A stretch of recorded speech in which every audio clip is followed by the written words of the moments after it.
नमस्कार, SBT news में आपका स्वागत है। पेश है 23 अगस्त सोमवार शाम 7:15 बजे राजस्थान की बड़ी खबरें। राज्य सरकार इलेक्ट्रिक वाहनों की खरीद पर अब उपभोक्ता को अनुदान भी देगी। भीलवाड़ा जिले में पंजीकृत 83 वाहन स्वामियों को भी खरीद के बाद भी अनुदान का फायदा मिलेगा। जिला परिवहन अधिकारी डॉक्टर वीरेंद्र सिंह राठौड़ ने बताया कि राज्य सरकार ने इलेक्ट्रिक वाहनों के उपयोग को बढ़ावा देने के लिए खरीद पर लगने वाला SGST का पुनर्भरण एवं एक मुश्त अनुदान देने का निर्णय लिया है। सोने के आभूषणों पर हॉलमार्किंग यूनिक आईडी के खिलाफ आज देश भर में सराफा व्यापारी हड़ताल पर हैं। राजधानी जयपुर में भी इसका व्यापक असर देखने को मिल रहा है। इसकी वजह से लगभग 50,000 व्यापारी, 2 लाख कर्मचारी और 5 लाख कारीगर आज काम नहीं करेंगे। इसकी वजह से जयपुर का सराफा व्यापार पूरी तरह से ठप हो चुका है। इसके विरोध में बड़ी चौपड़ के जौहरी बाजार पर बड़ी संख्या में सराफा व्यापारी धरना दे रहे हैं। उदयपुर की बाहुबली हिल्स अब और भी खूबसूरत होने जा रही है। उदयपुर और राजस्थान सहित देश भर के अलग अलग हिस्से से आने वाले पर्यटकों के लिए बाहुबली हिल्स खास आकर्षण बन गया है। पिछले कुछ वर्षों में बाहुबली हिल्स पर्यटकों के बीच काफी मशहूर हुआ है। इसके चलते यहाँ पर्यटकों की संख्या लगातार बढ़ी है। यही वजह है कि UIT उदयपुर अब इसे और सुंदर बनाने जा रहा है। विद्यार्थियों और स्टाफ की सुरक्षा के मद्देनजर विद्यालय भवन व खेल मैदानों के ऊपर से गुजर रही विद्युत लाइनों को हटवाया जाएगा। हालांकि इस संबंध में पूर्व में भी शिक्षा विभाग के उच्च अधिकारियों ने निर्देश जारी किए थे, लेकिन अनेक विद्यालयों के ऊपर से गुजर रही विद्युत लाइनों को अभी तक नहीं हटाया गया है। ऐसे में प्रारंभिक शिक्षा बीकानेर के अतिरिक्त निदेशक की ओर से सभी जिला शिक्षा अधिकारियों को सख्ती से आदेशों की पालना कराने के निर्देश दिए गए हैं। राजस्थान के 6 जिलों में हो रहे पंचायत चुनावों को लेकर प्रदेश कांग्रेस ने उम्मीदवारों का फीडबैक लेना शुरू कर दिया है।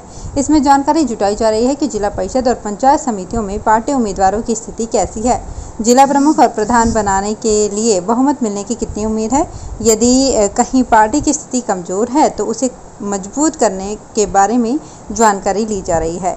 साथ ही स्थानीय नेताओं को मिलकर प्रचार में जुटने का संदेश दिया जा रहा है। मानसून सीजन में पिछले दिनों अतिवृष्टि ने तबाही मचाई थी। बाढ़ से कोटा जिले में खराब हालात बन गए थे। चारों तरफ पानी ही पानी दिखाई दे रहा था। अतिवृष्टि से मकान, सड़कें, फसलें सब तबाह हो गए। हालात ये थे कि कई लोगों को सिर छिपाने की जगह तक नहीं मिली थी। जिले में 26 जुलाई से 7 अगस्त तक जोरदार बारिश हुई थी। इससे सरकारी स्कूलों को खासा नुकसान हुआ है। जिले के 100 से ज्यादा स्कूलों को अतिवृष्टि से नुकसान हुआ है। शिक्षा विभाग ने जिले के अतिवृष्टि से 109 क्षतिग्रस्त स्कूलों के लिए 261.50 लाख के प्रस्ताव बनाकर भिजवाए हैं। कोरोना की दूसरी लहर के बाद राजधानी जयपुर समेत प्रदेश भर के पर्यटन स्थल सैलानियों से गुलजार हैं। ऑफ सीजन होने के बावजूद बड़ी संख्या में सैलानियों की आवाजाही स्थलों को निहारने में उत्सुक है। कहीं आगामी दिनों में पर्यटकों को लुभाने के लिए राजस्थान पर्यटन विभाग कई नवाचार भी करेगा, ताकि प्रदेश में ज़्यादा से ज़्यादा सैलानी यहां आ सके। पर्यटन को बढ़ावा देने के लिए कई प्रस्ताव केंद्र को भेजे गए हैं। राजस्थान में मानसून के तीसरे दौर की झमाझम बारिश सितंबर के पहले सप्ताह में फिर से शुरू होगी, लेकिन उस दौरान भी प्रदेश के पूर्वी इलाकों में ही भारी बारिश की संभावना बन रही है। उधर दूसरे दौर की बारिश मंगलवार को धीमी पड़ जाएगी और 24 से 27 अगस्त तक राजस्थान सूखा ही रहेगा। मौसम विभाग के माने तो बंगाल की खाड़ी में फिर से कम दबाव का क्षेत्र बन रहा है। ये चौथा मौका होगा जब इस सीजन के दौरान बंगाल की खाड़ी में कम दबाव का क्षेत्र बनेगा। राष्ट्रीय लोकतांत्रिक पार्टी एक बार फिर पंचायत चुनाव में कांग्रेस भाजपा को टक्कर देने की तैयारी में है। यही वजह है कि RLP भी अपने ज़्यादा से ज़्यादा उम्मीदवारों को जिताने के लिए पूरी ताकत लगा रही है। हर बार की तरह इस बार भी चुनाव प्रचार की कमान RLP के राष्ट्रीय संयोजक व एकमात्र सांसद हनुमान बेनीवाल ने ही थामी हुई है। कॉलेज शिक्षा विभाग की ओर से 1 से 7 सितंबर तक राज्य स्तरीय क्विज़थॉन प्रतियोगिता का आयोजन ऑनलाइन कराया जाएगा। 3 दिन होने वाली प्रतियोगिता के लिए 26 अगस्त तक रजिस्ट्रेशन कराना होगा। ये रजिस्ट्रेशन भी ऑनलाइन होगा। इसमें रेगुलर कॉलेज स्टूडेंट्स भाग ले सकेंगे। परिणाम 10 सितंबर को घोषित होंगे। तीनों प्रतियोगिताओं में से प्रत्येक में श्रेष्ठतम 25 प्रतिभागियों को प्रथम पुरस्कार के रूप में 1-1 टैब, 30 प्रतिभागियों को द्वितीय पुरस्कार के रूप में 1-1 मोबाइल अथवा कोई अन्य आकर्षक पुरस्कार दिया जाएगा। प्रदेश के 352 राजकीय स्कूलों में पहली बार कृषि संकाय खोली जाएगी। इन स्कूलों में पहली बार ये संकाय खुलेगी। इससे 11वीं और 12वीं के विद्यार्थियों को कृषि पढ़ाई की सौगात मिलेगी। इनमें हाड़ौती के भी करीब 18 सरकारी स्कूल शामिल हैं, जिनमें ये संकाय खुलेगी। बीकानेर माध्यमिक शिक्षा निदेशक ने रविवार को प्रदेश के 352 स्कूलों में कृषि संकाय खोलने के ये आदेश जारी किए।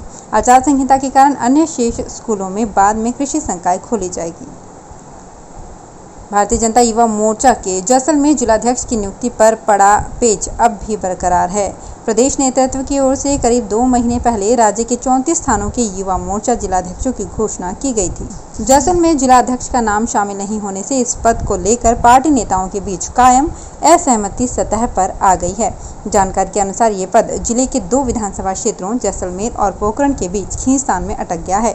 दोनों क्षेत्रों के नेता इस पद पर अपने इलाके के कार्यकर्ता को बैठाना चाहते हैं। जैसलमेर के सावता गांव के पास सोलर के क्षेत्र में काम कर रही रेन्यू पावर कंपनी पर एक बार फिर मनमानी करने का आरोप लग रहा है। मामला फतेहगढ़ उपखंड के सावंता गांव का है, जहां रेन्यू पावर कंपनी का काम जोरों शोरों से जारी है। सोलर पावर प्लांट के काम करते कंपनी के कर्मचारी ने वहां चल रही पानी की पाइपलाइन को तोड़ दिया है। इससे आसपास की ढाणियों में पेयजल की सप्लाई बंद हो गई है। करौली की पुरानी सब्जी मंडी में सड़क के बीच बेतरतीब तरीके से फल सब्जी के ठेला आमजन के लिए मुसीबत बने हैं। इन ठेलों के कारण आए दिन जाम की नौबत आती है, जिसके चलते राहगीर और वाहन चालक परेशान होते हैं। रविवार को भी पुरानी सब्जी मंडी में कुछ ऐसी ही स्थिति बनी। आड़े तिरछे ठेला खड़ा होने और बीचों बीच ऑटो के खड़ा रहने से जाम लग गया। त्योहार का दिन होने के कारण बाजारों में लोगों की आवाजाही भी अधिक थी। इस बीच सब्जी मंडी में जाम लगने से लोगों को खूब परेशानी झेलनी पड़ी। भीलवाड़ा के जवाहर फाउंडेशन ने स्वाभिमान भोज अभियान शुरू किया है।